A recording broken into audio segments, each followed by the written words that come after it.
এগুলো সমস্যা কি? তুমি তো পবিত্র ঈদুল আজহার আজ 6ষ্ঠ দিন। 6ষ্ঠ দিনের পর আমরা একটা খাসি ভাই বোন একতা সংগঠনের মাধ্যমে একটা খাসি জবাই হয়েছে।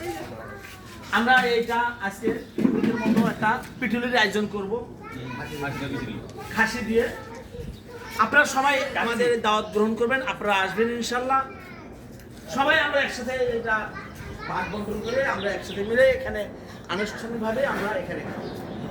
প্রিয় দর্শক মন্ডলী, এই যে এখানে আছে জুম্মন কষাইয়ের সহকারী।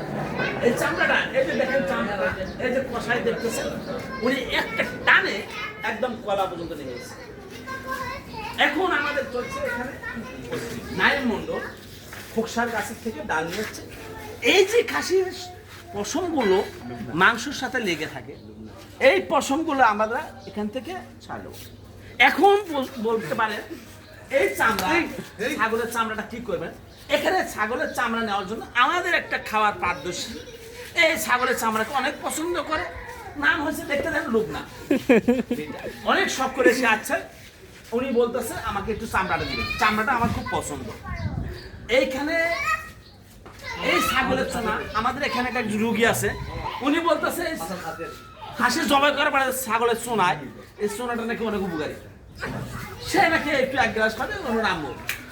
এই যে ছেলেটা দেখেন দেখেন দেখেন। যাই হোক দর্শক, কেমন লাগতেছে আমাদের এই আজকের আয়োজন? আপনারা লাইক কমেন্ট করে জানাবেন। ধন্যবাদ। রান্নার